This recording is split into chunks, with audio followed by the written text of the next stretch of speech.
В этом году в рамках реализации указа президента России запланировано строительство более 80 социальных объектов в рамках национальных проектов. О ходе реализации масштабных и амбициозных проектов на совещании доложил руководитель проектного офиса Бекхан Вальсагов. По данным на 18 июля заключен 51 контракт с местными подрядчиками на реализацию мероприятий в рамках конкретных нацпроектов. Все запланированные соглашения подписаны, кроме создания комплекса отрасли ТКО, обращения твердых коммунальных отходов. Но могу пояснить, что это соглашение, республика не может инициировать это соглашение, так как это работа федерального министерства. Они нам размещают это соглашение в электронном бюджете, мы его согласуем, отправляем и подписываем. Дальнейшее подписание происходит. На 19 июля заключено 51 контракт. Вчера буквально подписано очень ряд контрактов, поэтому вот в вашем докладе этого нету. Я сегодня вот перед выходом с этого правительства подкорректировал, мы узнали общее количество подписанных контрактов. Оно вчера подписано только 18 числа. На общую сумму 4 миллиарда 133 миллиона, что составляет 75% от общего объема средств. Общий процент контрактации от общего количества необходимых к заключению составляет более 67%. Все запланированные соглашения с муниципалитетами у нас заключены. Вместе с тем, в Республике Ингушетия в рамках реализации указа запланировано строительство более 80 объектов, учитывая обустройство общественной территории, социального назначения по ряду национальных проектов. По национальному проекту «Демография» у нас запланировано строительство 9 объектов дошкольного образования по 220 мест. Общее количество 1980 мест в следующих населенных пунктах. Это города Сунжа, Назрань, Карбулак, Назрань, Альтиево, сельские поселения Плиево, Галашки, Яндри, Алиюрт и Нарки со сроком ввода до конца 2020 года. Вместе с тем, в рамках реализации соглашения республика обязалась создать дополнительно 1540 мест в дошкольных организациях путем завершения в 2019 году 7 объектов дошкольного образования по 220 мест, в том числе детский сад Нестеровской, он уже введен в эксплуатацию. Это можно увидеть на слайдовом материале. Детский сад Сурхахи готов к вводу, имеет высокую степень готовности. Карбулак, Нижние Ачулки, Барсуки. Зязиков юрт, Гамурзиева. Будет начато строительство в этом году 4 объектов общего образования по 720 мест в городе Назрань, Карбулак, сельском поселении Плиево, сельском поселении Средние Ачулки и школа на 250 мест в сельском поселении Яндри с вводом в эксплуатацию до конца 2020 года. В соответствии с подписанным соглашением до конца 2020 года. В настоящее время заключены контракты с подрядными организациями по 3 объектам: Назрань, Средние Ачулки, город Карбулак. В Рио главы Ингушетии Махмуд Али Калиматов призвал правительство Ингушетии и глав муниципалитетов более ответственно подойти к реализации национальных проектов, тщательно планировать и оперативно выстраивать работу, поскольку от этого зависит повышение качества жизни населения, а также в целом выход республики на уровень среднестатистических регионов России. Каждый из нас должен чувствовать ответственность за реализацию нацпроектов на порученном участке и от спонтанных действий перейти к плановой, осмысленной работе, отметил Махмуд Али Калиматов. По всем объектам, которые перечисляет Ихан Баширович, вы мне берете и по срокам говорите, и внизу расписываетесь. Хорошо. Кто контролирует и такие-то сроки. По каждым объектам конкретно, вот, если Министерство строительства, стройнадзор, кто там осуществляет качество, кто по срокам.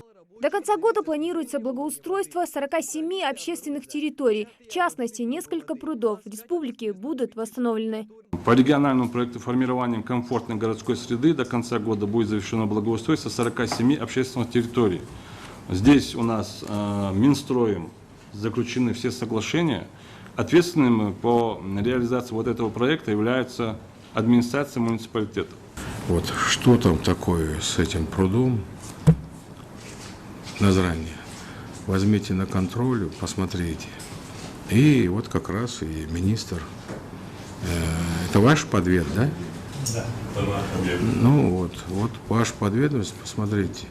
Потому что я понимаю, проект включен, соглашение есть, федеральный нацпроект есть, экология, все понятно. Вот. И что там надо делать? В действительности вот эти водоемы, они нужны. тем более для горожан, тем более в городской черте.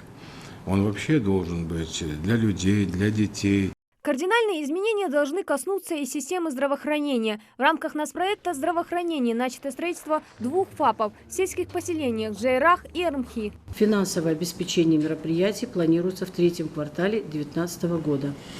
Первый проект – региональный проект развития системы оказания первичной медико-санитарной помощи. В ходе реализации регионального проекта будет обеспечена оптимальная доступность первичной медико-санитарной помощи путем создания 5 новых ФАПов и приобретения 18 мобильных медицинских комплексов, а также своевременность экстренной медицинской помощи с использованием санитарной авиации в 2021 году посредством строительства вертолетных площадок. На основе разработанных критериев новой модели медицинской организации, оказывающей первичную медико-санитарную помощь, в 5 амбулаторно-поликлинических медицинских организациях будут внедрены бережливые пациент-ориентированные технологии. В 2 поликлиниках, взрослой и детской республиканской, эти технологии уже внедрены. В 2019 году на строительство 2 ФАПов в сельских поселениях Армхи и Джейрах выделен межбюджетный трансфер из федерального бюджета в размере 10 миллионов 908,3 тысяч рублей. Проектно-сметная документация для строительства ФАПов разработана, проведена государственная экспертиза, заявка подана в Минфин на проведение аукционных мероприятий. Следующий проект. Целью регионального проекта «Борьба с сердечно-сосудистыми заболеваниями» являются снижение смертности от инфаркта миокарда. Показатель должен составить 3 на 100 тысяч населения. В течение месяца мы все отработали, сдали все на аукцион. Последняя точка 1 августа. Все аукционные контракты будут заключены. И мы ждем активно ждем поставку оборудования, все это внедрение. И до конца года мы надеемся, что мы справимся с этим. Возвращались тех задания, возвращались заявки. То есть вот на момент моего вступления в должность ни одна заявка не была отработана до конца. Вот проблема такая. В течение месяца что смогли, все сделали.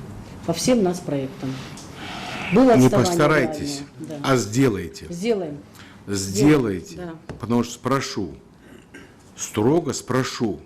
Людям не интересно, что мы здесь обсуждаем, какие планы строим на будущее. Мы должны помочь нашим гражданам сегодня, прямо сейчас. Да, есть стратегические задачи и инновационные решения, но каждый житель республики должен лично на себе ощутить позитивные изменения в медицине, отметил Махмуд Али Калиматов.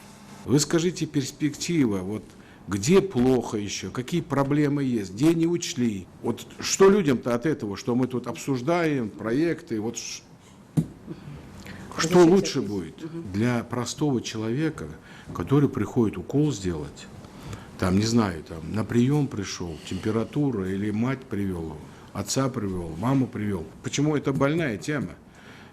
Даже вот мне лично говорят, там вот так вот, там вот так вот. Скажите, вот улучшение здания будут, оборудование будет. Как с медикаментами? Вертолеты, будущее построим. У нас в действительности есть и программа, и до 2024 года все дал Англия. Сделаем. Вопрос вот. Сегодня не хватает сколько процентов, каких категорий, особо таких, да? Ну, инсулин, если его нет, то это беда, да? Но если там от головной боли нет там того или иного, вот какие лекарства нуждаешь, которые незамедлительно, ну как вы их в медицине называете? Да, понятно. Быстрого реагирования. Да. Это же жизнь людей-то. Мы предусматриваем. Если у нас кирпича нет, я еще пойму, там, ну, еще чего-то нет, а лекарства? Лекарства мы предусматриваем, но тот объем средств, который мы предусматриваем, как по данным Минздрава, не хватает. Вот, естественно, вот проблема в этом. И то, что есть, мы не можем финансировать из-за дефицита бюджета уже несколько лет. Мы минимальный объем средств предусматриваем в бюджете. 13-14 миллионов в год на лекарства. Вы хотите сказать, что у нас из года в год занижена или невозможность финансировать именно лекарства? Да, именно по этому сегменту. Это почему? Именно лекарства. Почему? Может, нам другие статьи пересматривать? Может быть, машины не покупать? Может быть, еще что-нибудь не делать? Нет, я категорически вам говорю. Категорически. И примите это за указание. Значит, формирование бюджета уже вчера, наверное, началось. Вы начали там Да, работать? запрашиваем. Да. Вот, запрашиваете, все хотите. Но в части медицины ваши объяснения, ваши бумаги, ваши любые причины для людей больных, значит, что зависит от региональных, делаете. Если нужно выходить на федеральный уровень, именно по медицине, это дети, старики. В действительности мы делаем и будем делать, никуда не денемся. Это указ президента национальный. Но конкретно сегодня человек живет, завтра он живет. А у нас получается там меньше там 1%, 10, 5%, наверное, всего-то.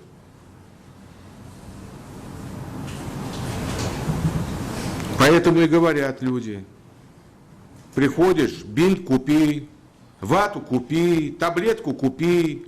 В рамках нацпроекта образования в республике планируется начать строительство 4 школ по 720 мест в каждой. В городах Назрань, Карабулак, в сельских поселениях Плиево, Средние Очелуки, а также школа на 250 мест в Яндаре с вводом в эксплуатацию до конца 2020 года.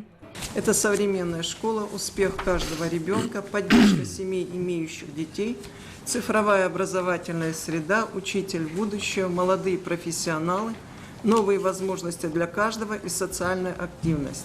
Приоритетными задачами мероприятия национального проекта образования являются недопущение трехсменного режима обучения в школах, обновление материально-технической базы для формирования обучающихся современных технологических и гуманитарных навыков. Руководитель региона сделал главный акцент на подготовку кадров и обучение специалистов технической направленности по тем профессиям, которые востребованы в республике. В Самаре юрфак, половина ваших, наших, то есть их выгоняют. Ректора мне ставят в известие, что вот твои земляки. В академии экономической то же самое. Политехнический, насчет информатики, он назывался Институт связи, сейчас он Поволжский институт информатики. Информационных коммуникаций даже. Ни одного студента. В политехническом, там 13 тысяч, по-моему, самый современный технический университет. Ни одного. Авиационный, ракеты делают, ни одного студента. То есть вы гуманитарии плодите, вот, юристов, экономистов, ну еще мединститут есть, тоже половина, которые вот приезжают, вот мне стыдно даже, там и девушки наши, мне стыдно, что они не учатся. И я уже говорил об этом. Отныне я хотел бы, чтобы вы это знали.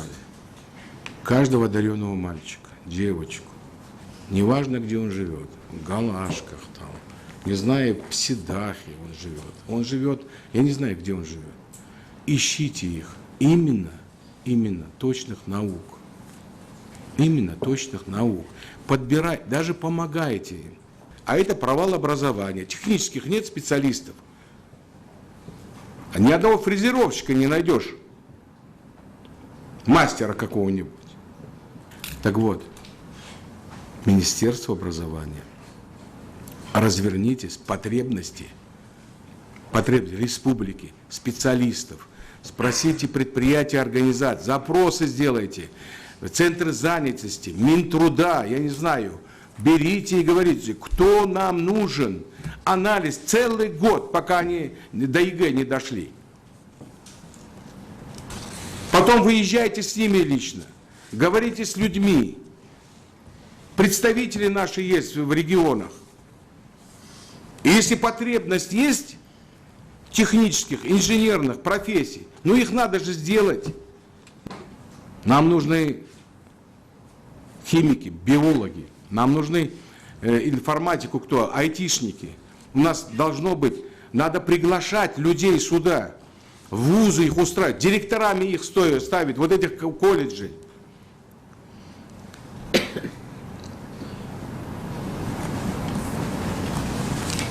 А у нас каждый, кто не приходит, вон я посмотрел тут, взял резерв. 80% юристов. Понимаете? То есть это будет хорошее здание, хорошие условия. И что? Значит, концепцию подходу образовательного процесса в школе подойдите так, чтобы в этих помещениях красивых, которые у нас будут, чтобы они были великолепные. И чтобы у них условия были. Но чтобы ориентир, раз нам не хватает того или другого специалиста, или в целом отрасль целая специалистов, но вы работаете, у вас аналитический отдел есть, надеюсь, в министерстве? Есть. Ну вот они должны вам выклады делать. Каждый, может, месяц, может, каждый квартал. Если вообще будет хорошо, полгода хватит. В завершении заседания в Рио главы республики дал поручение Бекхану Мальсагову держать ход реализации нацпроектов на контроле совместно с правительством республики. Хати Добрию, Хусейн Гагиев, Юсуп Ханиев, Рахман Цуров, Новости 24.